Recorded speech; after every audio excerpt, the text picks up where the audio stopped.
ನಾನೀಗ ಹೇಳಕ್ ಹೊರಟಿರೋದೇನು ಅಂತಂದ್ರೆ, ಈ ಮಾನವನಲ್ಲಿ ಉಸಿರಾಟ ಕ್ರಿಯೆ, ನಾವು ಉಸಿರಾಟ ಹೇಗ್ ಮಾಡ್ತೀವಿ ಅಂತ ನಮಗೆ ಗೊತ್ತಿಲ್ಲದೆ ನಾವು ಮಾಡ್ಕೊಂಡೇ ಬಂದಿದೀವಿ ಇಷ್ಟು ದಿನ. ಉಸಿರಾಟ ಹೇಗ್ ನಡೆಯುತ್ತೆ, ಏನಾಗತ್ತೆ, ನಮ್ಗೆ ಮೊದ್ಲಿನದಾಗಿ ನಾವು ತಿಳ್ಕೊಂಡಿರೋದೇನು, ಉಸಿರಾಟ ನಿಲ್ತು ಅಂತಂದ್ರೆ ಜೀವ ಹೋಯ್ತು ಅಂತ, ಉಸಿರಾಟ ನಿಲ್ತು ಅಂದ್ರೆ ಮನುಷ್ಯ ಸತ್ತ ಅಂತಾನೆ ನಮಗ್ ಗೊತ್ತಿರೋದು. ಅದನ್ನ ಹೆಂಗ್ ಚೆಕ್ ಮಾಡ್ತೀವಿ ಅಂತಂದ್ರೆ, ಹೃದಯ ಬಡಿತ ನಿಂತಿದೆ, ಆ ಮೂಗಿತ್ರ ಕೈ ಹಿಡ್ಕೊಂಡು ನೋಡ್ತಾರೆ ಉಸಿರು ಒಳಗೆ ಹೋಗ್ತಾ ಇದೆಯಾ ಇಲ್ವಾ ಅಂತ ಕಂಡಿಡಿಯೋದು. ಉಸಿರಾಟದಿಂದನೇ ನಾವು ಜೀವಂತವಾಗಿರೋದು ಅನ್ನೋದು ನಮ್ಗೆಲ್ಲರಿಗೂ ಗೊತ್ತಿರೋ ವಿಷಯ. ಈ ಉಸಿರಾಟದಲ್ಲಿ ನಮ್ಗೆ ಏನ್ ಪ್ರಯೋಜನ ಆಗತ್ತೆ, ನಮ್ಗೆ ಹೇಗೆ ನಡೆಯುತ್ತೆ, ಉಸಿರಾಟದಲ್ಲಿ ಯಾವ್ಯಾವ ಅಂಗಗಳು ಏನೇನ್ ಕೆಲಸ ಮಾಡುತ್ತೆ ಅಂತ ಹೇಳಕ್ ಹೊರಟಿದೀನಿ ನಾನು. ಈ ಉಸಿರಾಟದಲ್ಲಿ ನಾವು ಮೊದ್ಲಿನದಾಗೇನು, ನಮ್ಗೆ ಜೀವಂತವಾಗಿರ್ಬೇಕು ಅಂದ್ರೆ ಆಕ್ಸಿಜನ್ ಬೇಕು, ಆಮ್ಲಜನಕ ಬೇಕು. ಗಾಳಿಯಿಂದ ಆಮ್ಲಜನಕನ ತಗೋತೀವಿ. ಗಾಳಿಯಿಂದ ಆಮ್ಲಜನಕ ತಗೊಂಡಿದ್ದು ನಮ್ಮ ಇದರಲ್ಲಿ ಶರೀರದಲ್ಲಿ ಹೋಗಿ ಅಲ್ಲಿಂದ ಕಾರ್ಬನ್ ಡೈಆಕ್ಸೈಡ್ ನ ಹೊರಗಡೆ ಬಿಡ್ತೀವಿ. ಅದು ಉಸಿರಾಟ ಅಂತ ಹೇಳೋದು. ಸೊ ಇಲ್ಲಿ ನಮ್ಗೊಂದೊಂದು ಜೀವಕೋಶ, ನಮ್ಗೆ ಎಲ್ಲರಿಗೂ ಗೊತ್ತು, ಹಲವಾರು ಜೀವಕೋಶಗಳಿಂದ ಆಗಿದೆ ನಮ್ಮ ದೇಹ. ಇಡೀ ಸಣ್ಣ ಸಣ್ಣ ಸಣ್ಣ ಸಣ್ಣ ಮೈಕ್ರೋಸ್ಕೋಪಿಕ್ ಜೀವ ಕೋಶಗಳಿಂದ ಆಗಿದೆ. ಈ ಪ್ರತಿಯೊಂದು ಜೀವಕೋಶನೂ ಜೀವಂತವಾಗಿರ್ಬೇಕು ಅಂತಂದ್ರೆ, ಅವಕ್ಕೆಲ್ಲವಕ್ಕೂ ಜೀವ ಇದೆ, ಒಂದೊಂದು ಜೀವವಾಗಿರ್ಬೇಕು ಅಂತಂದ್ರೆ ಆಕ್ಸಿಜನ್ ಬೇಕು. ಪ್ರತಿ ಸೆಕೆಂಡ್ ಅಲ್ಲಿ ನಮ್ಗೆ ಆಕ್ಸಿಜನ್ ಬೇಕು. ಸೊ ಈ ಆಕ್ಸಿಜನ್ ನ ಯೂಸ್ ಮಾಡ್ಕೊಂಡು ಆ ಜೀವಕೋಶಗಳು ಏನ್ ಮಾಡ್ತವೆ, ಕಾರ್ಬನ್ ಡೈಆಕ್ಸೈಡ್ ನ ಬಿಡುಗಡೆ ಮಾಡುತ್ತೆ. ಇಲ್ಲಿ ಏನ್ ರಿಯಾಕ್ಷನ್ ಆಗುತ್ತಪ್ಪ ಅಂತಂದ್ರೆ, ಈ ಗ್ಲೂಕೋಸ್ ಏನಿರುತ್ತೆ, ಆ ಗ್ಲೂಕೋಸು ಶಕ್ತಿಯಾಗಿ ಪರಿವರ್ತಿತವಾಗಿ ಕಾರ್ಬನ್ ಡೈಆಕ್ಸೈಡ್ ವೇಸ್ಟ್ ಗ್ಯಾಸ್ ಆಗಿ ಹೊರಗಡೆ ಬರುತ್ತೆ. ಈ ವೇಸ್ಟ್ ಗ್ಯಾಸ್ ನಮ್ಮ ಇದರಿಂದ ನಿಶ್ವಾಸದಿಂದ ಅಂದ್ರೆ ರೇಚಕದಿಂದ ಹೊರಗಡೆ ಬರುತ್ತೆ. ಸೊ ಆಕ್ಸಿಜನ್ ತಗೋತೀವಿ, ಕಾರ್ಬನ್ ಡೈಆಕ್ಸೈಡ್ ನ ಬಿಡ್ತೀವಿ. ಇದನ್ನ ಆಕ್ಚುಲ್ ಆಗಿ ನಾವು ಉಸಿರಾಟ ಅಂತ ಹೇಳ್ತೀವಿ. ಸೊ ಈ ಉಸಿರಾಟದಲ್ಲಿ ನಮ್ಗೆ ಏನೇನು ಉಪಯೋಗ ಆಗತ್ತೆ ಅಂದ್ರೆ, ಆಕ್ಸಿಜನ್ ತಗೊಳ್ಳೋದು, ಆಕ್ಸಿಜನ್ ಎಲ್ಲಾ ಜೀವದ ಬಾಡಿಯ ಎಲ್ಲಾ ಪಾರ್ಟ್ಸ್ಗೂ ಹೋಗುತ್ತೆ, ಎಲ್ಲಾ ಪ್ರತಿಯೊಂದೊಂದು ಜೀವಕೋಶಕ್ಕೂ ಹೋಗುತ್ತೆ. ಅಲ್ಲಿಂದ ತ್ಯಾಜ್ಯ ಕಾರ್ಬನ್ ಡೈಆಕ್ಸೈಡ್ ಹೊರಗಡೆ ಬರುತ್ತೆ. ಅದು ಒಂದು. ಎರಡನೇದೇನಪ್ಪಾ ಅಂತಂದ್ರೆ, ಅದು ನಮ್ಮ ಬಾಡಿ ಟೆಂಪರೇಚರ್ ನ ಮೇಂಟೈನ್ ಮಾಡುತ್ತೆ. ನಮ್ಮ ಬಾಡಿ ಟೆಂಪರೇಚರ್ ಮೇಂಟೈನ್ ಆಗೋದು ಈ ಉಸಿರಾಟದಿಂದಾನೆ. ಆಮೇಲೆ ಮೂರನೇದೇನು ಅಂತಂದ್ರೆ, ನಮ್ಮ ಬಾಡಿ ಆಮ್ಲೀಯತೆ, ಅಂದ್ರೆ ನಾವು ಅಸಿಡಿಟಿ ಅಂತ ಹೇಳ್ತೀವಲ್ಲ, ಅಸಿಡಿಟಿ ಅಥವಾ ಕ್ಷಾರೀಯ ಗುಣ, ಮತ್ತೆ ಇದು ಆಮ್ಲೀಯತೆ ಮತ್ತೆ ಕ್ಷಾರೀಯ ಗುಣ, ಅದನ್ನ pH ಅಂತ ಹೇಳ್ತೀವಿ. ನಮ್ಮ ಕೆಮಿಕಲ್ ಟರ್ಮ್ ಅಲ್ಲಿ ಏನ್ ಹೇಳ್ತೀವಿ, pH maintenance of the body, ಅದು ನಮ್ಮ ಈ ಉಸಿರಾಟದಿಂದಾನೇ ಆಗೋದು. ಆಮೇಲೆ ನಮ್ಮ ಶರೀರದಲ್ಲಿ ವಾಟರ್ ಬ್ಯಾಲೆನ್ಸ್, ನಮ್ಮ ನೀರಿನ ಬ್ಯಾಲೆನ್ಸ್ ಆಗೋದು, ಸಮತೋಲನ ಕಾಪಾಡೋದನ್ನು ಈ ಉಸಿರಾಟನೆ. ಸೊ ಇವು ಮೇನ್ ಕೆಲಸ ಉಸಿರಾಟದಿಂದ. ಉಸಿರಾಟದಿಂದ ಏನೇನಾಗುತ್ತೆ, ಆಕ್ಸಿಜನ್ ಒಳಗಡೆ ಹೋಗುತ್ತೆ, ಕಾರ್ಬನ್ ಡೈಆಕ್ಸೈಡ್ ಹೊರಗಡೆ ಬರುತ್ತೆ. ಆಕ್ಸಿಜನ್ ನ ಯೂಸ್ ಮಾಡ್ಕೊಂಡು ನಾವು ಎನರ್ಜಿ ಪ್ರೊಡ್ಯೂಸ್ ಮಾಡ್ತೀವಿ, ವೇಸ್ಟ್ ಕಾರ್ಬನ್ ಡೈಆಕ್ಸೈಡ್ ಹೊರಗಡೆ ಬರುತ್ತೆ.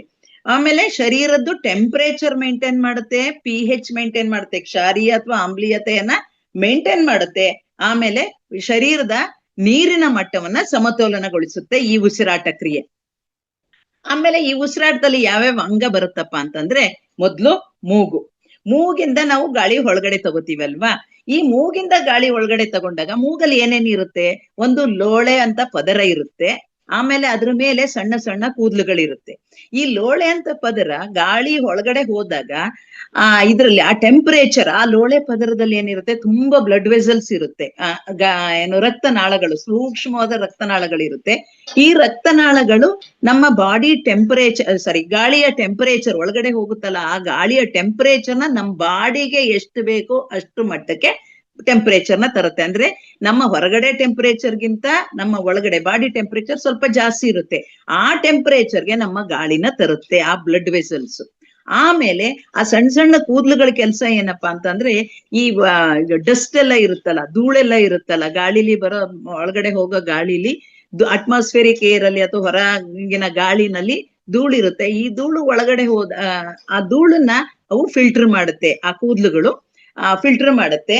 ಮತ್ತೆ ಆ ಫಿಲ್ಟರ್ ಆದ ಗಾಳಿ ಎಲ್ಲಿಗೆ ಬರುತ್ತೆ, ಮೂಗಿನ ಮುಂದುವರೆದ ಭಾಗ ಅಂತಂದ್ರೆ ನಮ್ಮ ಗಂಟಲು, ಕಿರುನಾಲ್ಗೆ ಹತ್ರದಿಂದ ಹೋಗುತ್ತೆ, ನಮ್ಮ ಗಂಟಲಿನ ಭಾಗಕ್ಕೆ ಬರುತ್ತೆ.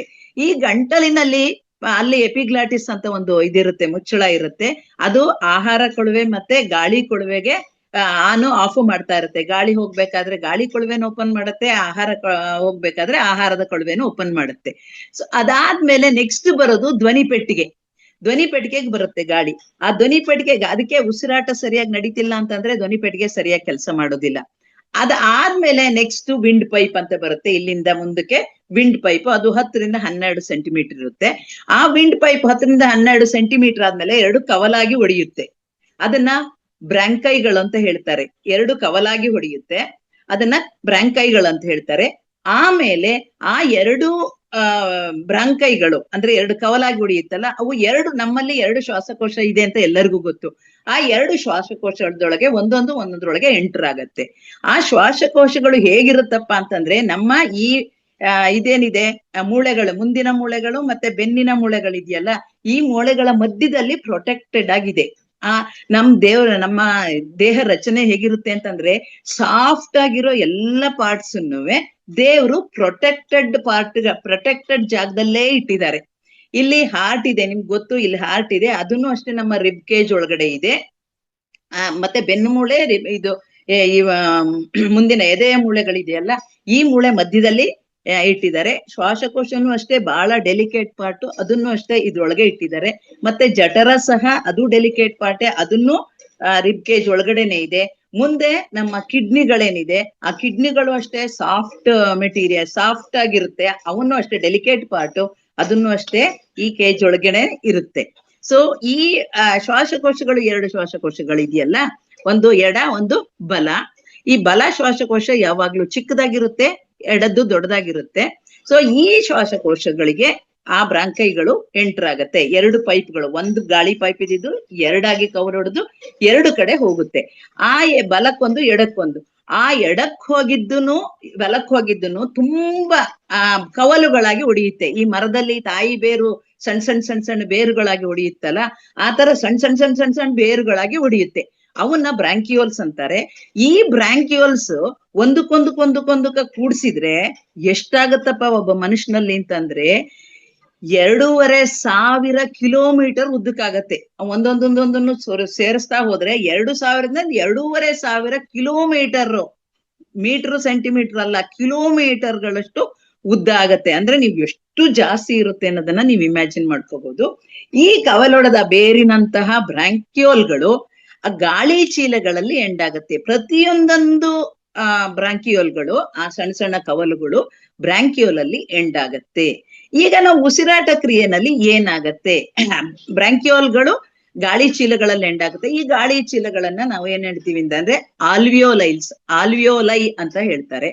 ಈ ಆಲ್ವಿಯೋಲೈಗಳು ಎಂಡ್ ಪಾರ್ಟ್ ಆಫ್ ಬ್ರಾಂಕಿಯೋಲ್ಸ್.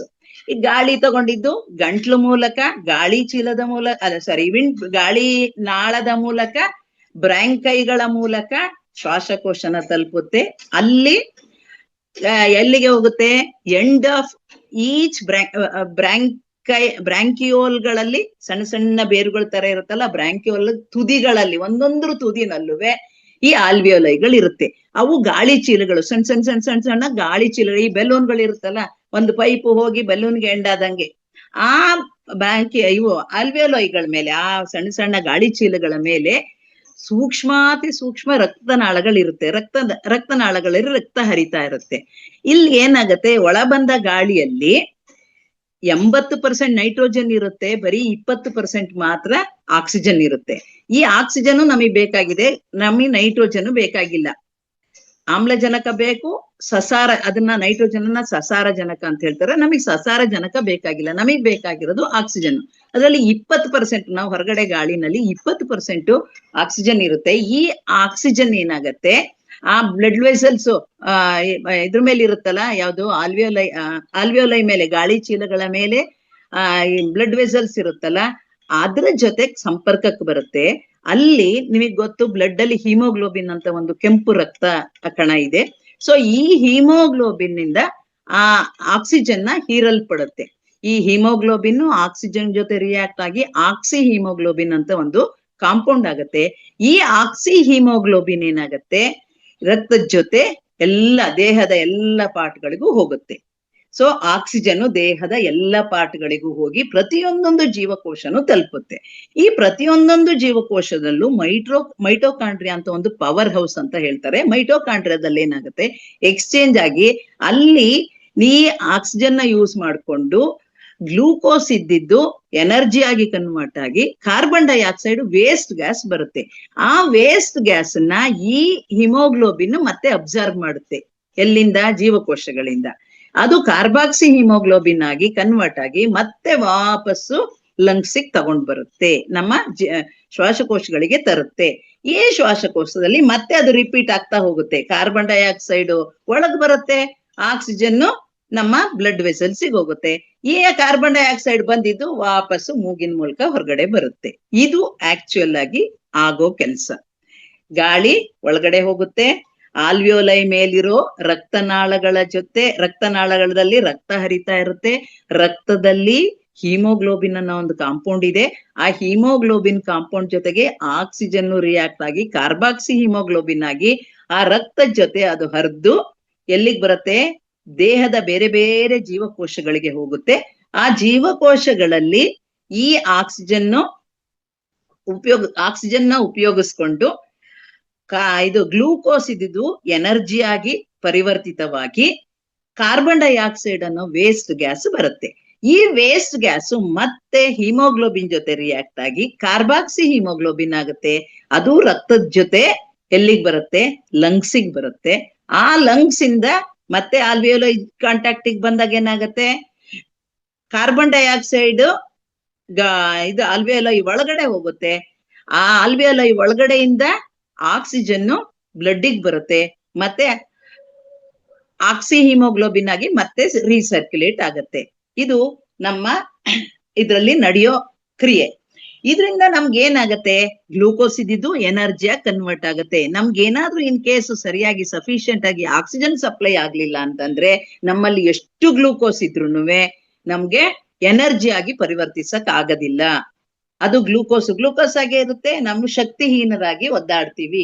ಸೊ ಉಸಿರಾಟ ನಮ್ಗೆ ಬಹಳ ಇಂಪಾರ್ಟೆಂಟ್. ನಮ್ಗೆ ಆಕ್ಸಿಜನ್ ಇಂಟೇಕ್ ಬಹಳ ಇಂಪಾರ್ಟೆಂಟ್ ಆಗಿರುತ್ತೆ.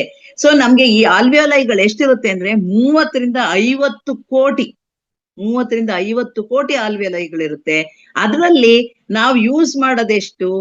30 to 50% ಮಾತ್ರ ಯೂಸ್ ಮಾಡ್ತೀವಿ. ಇನ್ನುಳಿದಿದ್ದ ಅದು ಕೆಪಾಸಿಟಿ ಹಾಗೆ ಇರುತ್ತೆ.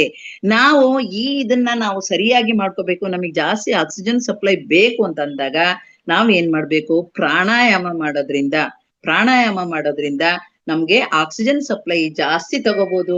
ಈ ಆಕ್ಸಿಜನ್ ಸಪ್ಲೈ ಜಾಸ್ತಿ ಆದಷ್ಟು ನಾವು ಆಕ್ಟಿವ್ ಆಗಿರ್ತೀವಿ. ನಮಗೆ ಬ್ರೈನ್ ಸೆಲ್ಸ್ಗೆ ಪ್ರತಿ ಒಂದು 4 ನಿಮಿಷ ನಮ್ಗೆ ಉಸಿರಾಟ ಅಂದ್ರೆ ಆಕ್ಸಿಜನ್ ಸಪ್ಲೈ ಆಗ್ಲಿಲ್ಲ ಅಂದ್ರೆ ಬ್ರೈನ್ ಸೆಲ್ಸ್ ಎಲ್ಲ ಸಾಯಕ್ ಶುರು ಆಗ್ಬಿಡುತ್ತೆ. ಬ್ರೈನ್ ಡೆಡ್ ಅಂತ ಹೇಳ್ತಾರೆ, ನೀವು ಕೇಳಿರ್ಬೇಕು. ಆ ಬ್ರೈನ್ ಡೆಡ್ ಆಗೋದು ಈ ಆಕ್ಸಿಜನ್ ಸಪ್ಲೈ ನಿಂತೋದಾಗ, ಯಾವ್ದೋ ಒಂದು ಇದು ಬ್ಲಡ್ ವೆಸಲ್ ಅಲ್ಲಿಗೆ ಸಪ್ಲೈ ಮಾಡೋದು ಸ್ಟಾಪ್ ಮಾಡಿದಾಗ ಅಥವಾ ನಮ್ಗೆ ಸಫೋಕೇಟ್ ಆದಾಗ ಬ್ರೈನ್ ಡೆಡ್ ಆಗೋಗುತ್ತೆ. ಸೊ ನಮ್ಗೆ ಆಕ್ಸಿಜನ್ ಸಪ್ಲೈ ತುಂಬಾ ಇಂಪಾರ್ಟೆಂಟ್. ಸೊ ಆಕ್ಸಿಜನ್ ಸಫಿಶಿಯಂಟ್ ಆಗಿ ಬೇಕು ಅಂತಂದ್ರೆ ನಾವು ಪ್ರಾಣಾಯಾಮ ಮಾಡ್ಬೇಕು. ಪ್ರಾಣಾಯಾಮ ಮಾಡೋದನ್ನ ನಿಧಾನವಾಗಿ ಉಸಿರು ತಗೋತೀವಿ. ಅಲ್ಲಿ ಸ್ವಲ್ಪ ಕುಂಭಕ ಮಾಡ್ಬೇಕು ಅಂತ ಹೇಳ್ತೀವಿ. ನಾಡಿ ಶೋಧನಾ ಪ್ರಾಣಾಯಾಮದಲ್ಲಿ ನಾವು ಹೇಳ್ತೀವಿ ಕುಂಭಕ ಮಾಡಿ ಅಂತ. ಸ್ವಲ್ಪ ಹಿಡ್ದಿಟ್ಕೋಬೇಕು. ಅಲ್ಲಿ ಹಿಡ್ದಿಟ್ಕೊಂಡಾಗ ಏನಾಗತ್ತೆ ಅಂತಂದ್ರೆ ಇದು ಆಕ್ಸಿಜನ್ ಮತ್ತೆ ಕಾರ್ಬನ್ ಡೈಆಕ್ಸೈಡ್ ಎಕ್ಸ್ಚೇಂಜ್ ಜಾಸ್ತಿ ಆಗುತ್ತೆ. ಸೊ ಆಕ್ಸಿಜನ್ ಒಳಗಡೆ ಹೋಗುತ್ತೆ, ಕಾರ್ಬನ್ ಡೈಆಕ್ಸೈಡ್ ಹೊರಗಡೆ ಹೋಗುತ್ತೆ. ಸೊ ಈ ಆಕ್ಸಿಜನ್ ಜಾಸ್ತಿ ಸಪ್ಲೈ ಆಗೋದ್ರಿಂದ ನಮ್ಗೆ ಎನರ್ಜಿ ಜಾಸ್ತಿ ಇರುತ್ತೆ, ನಾವು ಆಕ್ಟಿವ್ ಆಗಿ ಕೆಲಸ ಮಾಡ್ತೀವಿ. ಆಮೇಲೆ ಇದು ಒಳಗೆ ಹೋಗೋದು ಹೊರಗಡೆ ಹೋಗೋದು ಆಟೋಮೆಟಿಕ್ ಆಗತ್ತೆ. ಅದೇನು ನಾವು ಯಾವುದೇ ಪಂಪ್ ಯೂಸ್ ಮಾಡಿ ಏನು ಮಾಡೋದಿಲ್ಲ. ಏನಂತಂದ್ರೆ ಇಲ್ಲಿ ಗಾಳಿ ಒಳಗಡೆ ಹೋದಾಗ ನಮ್ಮಲ್ಲಿ ಇಲ್ಲಿ ಹೊಟ್ಟೆಯ ಕೆಳಗಡೆ ಹೊಟ್ಟೆಯ ಮೇಲ್ಭಾಗದಲ್ಲಿ ಒಂದು ಒಪ್ಪೆ ಅಂತ ಒಂದು ಡಯಾಫ್ರಮ್ ಇರುತ್ತೆ. ಈ ಒಪ್ಪೆ ಏನಾಗುತ್ತೆ? ನಾವು ಉಸಿರು ತಗೊಂಡಾಗ ಹೊಟ್ಟೆ ಉಬ್ಬುತ್ತಲ್ಲ, ಹೊಟ್ಟೆ ಉಬ್ಬಿದಾಗ ಆ ಒಪ್ಪೆ ಕೆಳಗಡೆ ಹೋಗುತ್ತೆ. ಕೆಳಗಡೆ ಹೋದಾಗ ನಮ್ಮ ಇದು ಏನು ಎದೆಯ ಗೂಡು ಮುಂದೆ ಬರುತ್ತೆ, ಶ್ವಾಸಕೋಶಗಳು ಉಬ್ಬುತ್ತೆ, ಅಲ್ಲಿ ಗಾಳಿ ತುಂಬುತ್ತೆ. ಆಮೇಲೆ ಉಸಿರು ಬಿಡ್ಬೇಕಾದ್ರೆ ಏನಾಗುತ್ತೆ? ಒಪ್ಪೆ ಮೇಲಕ್ ಬರುತ್ತೆ. ಒಪ್ಪೆ ಮೇಲಕ್ ಬಂದ ತಕ್ಷಣ ಶ್ವಾಸಕೋಶಗಳು ಏನಾಗುತ್ತೆ? ಸ್ವಲ್ಪ ಕುಗ್ಗಿದಂಗ ಆಗತ್ತೆ. ಕುಗ್ಗಿದ ತಕ್ಷಣ ಏನಾಗುತ್ತೆ? ಅಲ್ಲಿ ಒಳಗಡೆಯ ಪ್ರೆಷರ್ ಜಾಸ್ತಿ ಆಗುತ್ತೆ ಹೊರಗಡೆ ಪ್ರೆಷರ್ಗಿಂತ. ಸೊ ಕುಗ್ಗಿದ ತಕ್ಷಣ ಏನಾಗುತ್ತೆ? ಗಾಳಿ ಹೊರಗಡೆ ಬರುತ್ತೆ. ಇದು ಆಟೋಮೆಟಿಕ್ ಆಗಿ. ಇದು ನಾವ್ ಯಾರು ಮಲಗಿರ್ಲಿ, ಕೂತಿರ್ಲಿ, ನಿಂತಿರ್ಲಿ, ಓಡೋಗ್ತಾ ಇರ್ಲಿ, ಯಾವಾಗಿದ್ರು ಇದು ತಂತಾನೆ ಆಗೋದು. ಇದನ್ನೆಲ್ಲ ಕಂಟ್ರೋಲ್ ಮಾಡೋದು ನಮ್ಮ ಮಾಸ್ಟರ್ ಯಾವುದು? ಬ್ರೈನ್ ಇದನ್ನೆಲ್ಲ ಕಂಟ್ರೋಲ್ ಮಾಡುತ್ತೆ. ಸೊ ನಾವು ಈ ಪ್ರಾಣಾಯಾಮ ಮಾಡೋದ್ರ ಜೊತೆಗೆ ನಾವು ಶ್ವಾಸಕೋಶನ ಚೆನ್ನಾಗಿ ಇಟ್ಕೋಬೇಕಪ್ಪ, ನಾವು ಆರೋಗ್ಯ ಚೆನ್ನಾಗಿ ಇಟ್ಕೋಬೇಕು ಅಂತಂದ್ರೆ ನಾವ್ ಏನ್ ಮಾಡ್ಬೇಕು ಅಂತಂದ್ರೆ ನಮ್ಮ ಸುತ್ತಮುತ್ತಲು ಹಸಿರು ಗಿಡಗಳನ್ನ ಬೆಳೆಸ್ಬೇಕು. ನಮಗ್ ಗೊತ್ತು ಹಸಿರು ಗಿಡಗಳಿಂದ ನಮ್ಗೆ ಆಕ್ಸಿಜನ್ ಸಿಗುತ್ತೆ, ತುಂಬಾ ಪ್ಯೂರ್ ಏರ್ ಸಿಗೋದು ಹಸಿರು ಗಿಡಗಳಿಂದ. ನಮ್ಗೆ ಜಾಗ ಇಲ್ಲ ಅಂತಂದ್ರೆ ಪಾಟ್ಗಳನ್ನಾರು ಬೆಳೆಸಿ, ನಾವು ಪಾಟ್ಗಳಲ್ಲಾರು ಗಿಡಗಳನ್ನ ಬೆಳೆಸಿ ನಾವು ಹಸಿರು ಕ್ರಾಂತಿಯನ್ನ ಮಾಡಿದಾಗ ನಮ್ಗೆ ಆಕ್ಸಿಜನ್ ಅಥವಾ ನಮ್ಮ ಒಳ್ಳೆ ಏರು ನಮಗೆ ಸಿಗುತ್ತೆ. ಮತ್ತೆ ಮನೆಗಳಲ್ಲಿ ಕೆಲವರು ಏನ್ ಮಾಡ್ತಾರೆ, ದೊಡ್ಡ ದೊಡ್ಡ ಕಿಟಕಿ ಇಟ್ಕೊಂಡಿರ್ತಾರೆ, ಎಲ್ಲ ಬಾಗ್ಲಾಕೊಂಡ್ ಕೂತಿರ್ತಾರೆ. ಎಷ್ಟೊಂದ್ ಜನದ ಮನೇಲಿ ನಾನು ನೋಡಿದೀನಿ, ತುಂಬಾ ಕವರ್ ಆಗಿ ಇರ್ತಾರೆ. ಆತರ ಇರ್ಬಾರ್ದು. ಗಾಳಿ ಬೆಳಕು ಯಥೇಚ್ಛವಾಗಿ ಬರೋ ಹಂಗೆ ಮನೇಲಿ ನಾವು ಮನೇನ ಇಟ್ಕೋಬೇಕು. ಮನೆಯಲ್ಲಿ ಕ್ಲೀನ್ಲಿನೆಸ್ ನ ಮೇಂಟೈನ್ ಮಾಡ್ಬೇಕು. ಇದರಿಂದ ನಮ್ಮ ಶ್ವಾಸಕೋಶ, ನಮ್ಮ ಬ್ರೈನು, ನಮ್ಮ ಬಾಡಿ ಹೆಲ್ತ್ ನ ಚೆನ್ನಾಗಿ ಇಟ್ಕೋಬಹುದು. ಇದು ನಾನು ಹೇಳ ಹೊರಟ ಉಸಿರಾಟದ ಕ್ರಿಯೆ. ನಮ್ಮ ಉಸಿರಾಟ ನಮ್ಗೆ ಬಹಳ ಬಹಳ ಇಂಪಾರ್ಟೆಂಟು. ನಮ್ಗೆ ಒಳ್ಳೆ ಏರ್ ಬೇಕು, ಅದು ಕರೆಕ್ಟ್ ಆಗಿ ನಮ್ಮಲ್ಲಿ ಎಕ್ಸ್ಚೇಂಜ್, ಕಾರ್ಬನ್ ಡೈಆಕ್ಸೈಡ್ ಮತ್ತೆ ಆಕ್ಸಿಜನ್ ಎಕ್ಸ್ಚೇಂಜು ಕರೆಕ್ಟ್ ಆಗಿ ಆಗ್ಬೇಕು. ಆಮೇಲೆ ಇನ್ನೂ ಒಂದು, ನಮ್ಗೆ ಇದಕ್ಕೆ ಲಂಗ್ಸ್ ಗೆ ನೀರ್ ತುಂಬಿಕೊಂಡಿದೆ ಅಂತ ಹೇಳ್ತಾರಲ್ಲ, ಆ ಲಂಗ್ಸ್ ಅಲ್ಲಿ ಏನಾಗತ್ತೆ, ಈ 2 ಶ್ವಾಸಕೋಶ ಇದೆ ಅಂತ ಹೇಳಿದ್ನಲ್ಲ, ಅದು 2 ಪದರಗಳಿಂದ ಕವರ್ ಆಗಿದೆ. ಇಲ್ಲೋ ಮೇಲೊಂದು, ಅದ್ರ ಒಳಗಡೆ ಒಂದು ಕವರ್ ಆಗಿರುತ್ತೆ. ಆ 2 ಮಧ್ಯದಲ್ಲಿ, ಅದನ್ನ ಪ್ಲೂರಾ ಅಂತ ಹೇಳ್ತಾರೆ, ಅದ್ರ ಮಧ್ಯ 2 ಪೊರೆಗಳ ಮಧ್ಯದಲ್ಲಿ ಏನಿರುತ್ತೆ, ಒಂದು ಪ್ಲೂರಲ್ ಲಿಕ್ವಿಡ್ ಅಂತ ಇರುತ್ತೆ. ಆ ಲಿಕ್ವಿಡ್ ಜಾಸ್ತಿ ಆದ್ರೆ, ಅದನ್ನ ನೀರ್ ತುಂಬಿಕೊಂಡಿದೆ ಅಂತ ಹೇಳಿ ಸಣ್ಣದಾಗಿ ಸೂಜಿ ಹಾಕಿ ಅದರಿಂದ ಡಾಕ್ಟರ್ಸ್ ಆ ನೀರನ್ನ ತೆಗ್ದಿರ್ತಾರೆ. ಕೆಲವೊಂದು ಇನ್ಫೆಕ್ಷನ್ಸ್ ಎಲ್ಲ ಜಾಸ್ತಿ ಇದ್ದಾಗ ಆ ನೀರು ಮತ್ತೆ ಮತ್ತೆ ತುಂಬಿಕೊಳ್ತಾ ಇರುತ್ತೆ. ಆಮೇಲೆ ಈ ಲಂಗ್ಸ್ ಗೆ ನೀರ್ ತುಂಬಿಕೊಳ್ಳೋದ್ರೆ ಪೂರ್ತಿ ಲಂಗ್ಸ್ ಗೆ ಹೋಗಲ್ಲ. ಆ ಪ್ಲೂರಲ್ ಲಿಕ್ವಿಡ್ ಜಾಸ್ತಿ ಆದಷ್ಟುವೆ ಕೆಲವೊಂದ್ಸಲ ಅದು ಸಾವಿಗೂ ಕಾರಣ ಆಗತ್ತೆ. ಎಷ್ಟೊಂದ್ ಜನ ಶ್ವಾಸಕೋಶಕ್ಕೆ ನೀರ್ ತುಂಬಿಕೊಂಡು, ಲಂಗ್ಸ್ ನೀರ್ ತುಂಬಿಕೊಂಡು ಸತ್ತೋದ್ರು ಅಂತ ಹೇಳ್ತಾರೆ ನೋಡಿ. ಸೊ ಅದು ಇದರಿಂದಾನೇ ಆಗೋದು. ಪ್ಲೂರಲ್ ಲಿಕ್ವಿಡ್ ತುಂಬಾ ಜಾಸ್ತಿ ಆಗೋದಾಗ ನಮ್ಮ ಇದಕ್ಕೆ ಕೆಪಾಸಿಟಿ, ಲಂಗ್ಸ್ ಕೆಪಾಸಿಟಿ ತುಂಬಾ ಕಡಿಮೆ ಆಗುತ್ತೆ. ಅಲ್ಲಿ ಕುಗ್ಗಿಸ್ಬಿಡುತ್ತೆ. ಹೊರಗಡೆ ಲೇಯರ್ ಅಲ್ಲಿ ನೀರ್ ತುಂಬಿಕೊಂಡಾಗ ಇದನ್ನ ಕುಗ್ಸುತ್ತೆ. ಹಂಗಾಗಿ ಸತ್ತು ಹೋಗ್ತಾರೆ ಜನ. ಸತ್ತು ಹೋಗುದು ಅದು ಒಂದು ಕಾರಣ ಇದೆ. ಇಷ್ಟು ಹೇಳಕ್ಕೆ ಅವಕಾಶ ಮಾಡಿಕೊಟ್ಟ ತಮ್ಮೆಲ್ಲರಿಗೂ ಹಾಗೂ ಮಹಾತಾರ್ ಫೌಂಡೇಶನ್ ಸಮಸ್ತರಿಗೂ ನಾನು ವಂದನೆಗಳನ್ನ ಅರ್ಪಿಸುತ್ತೇನೆ. Thank you very much.